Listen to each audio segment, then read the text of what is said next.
please allow me in a special way I call her my mom, Dr. Maggie Kigozi, to come and give us her remarks. Ladies and gentlemen, let's put our hands together as we welcome this incredible lady, this incredible mother, this incredible aunt, this incredible friend. Thank you very much, Salvador. Ladies and gentlemen, our Ugandans from the diaspora joining us here today.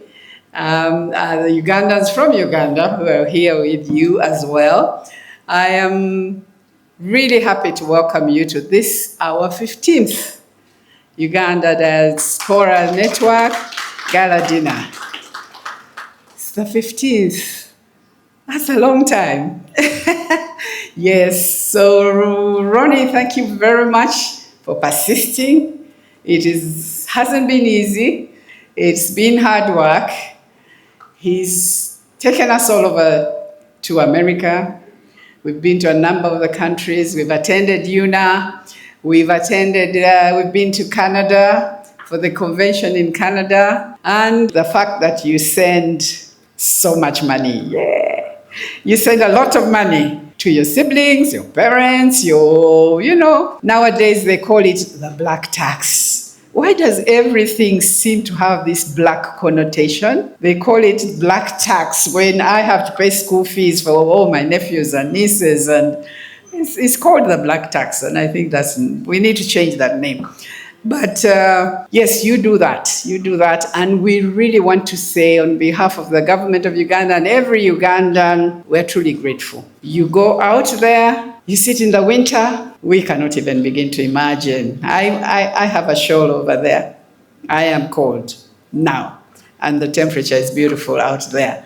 So I can imagine how you feel when you are out there in the winter, all kinds of climate. You have, as Ugandans, you don't know how we are blessed. You have not seen what happens to these guys when the storms come. The beaches go crazy, We are so lucky. We are so lucky here. But sometimes we don't recognize that. All of us want to go with you. We want to go to the US. We want to live in Canada. And apart from those of us who've been to both sides, we'd much rather be here. It's so much nicer here. So why do we do this? We think you're very important. And we hope your hosts, the Americans, the Canadians, are also treating you the way we treat you're not exactly refugees, but you're there.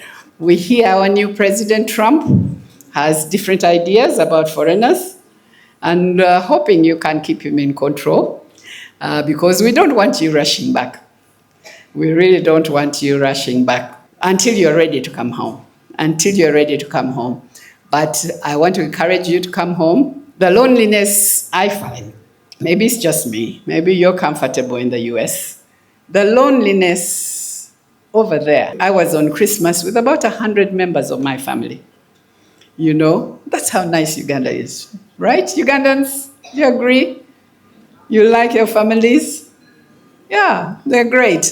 When you're abroad, I cannot imagine how lonely it sometimes is when you're just you with a few American friends but it's really nice to be here. So hopefully you're planning to come back home, we don't want to bring you home when you've ended your life and it becomes really complicated. So let's not go there. I will thank you all again for being here tonight, and for the last 15 years for supporting us and making this the success that it is, and coming home, contributing to us, to your families, to school children and people like that. We know you do that. I wish we didn't drain you so much, because I, as an investment promoter, want you to invest in your business. Not so much for school fees and all these demands that we put on you as a family. But we're truly grateful that you do it, and maybe that's your contribution, and the business may not be what you want to do. But thank you so much. We listened to you. We heard from the diaspora, and they told us what was happening there. Those who are working here told us that.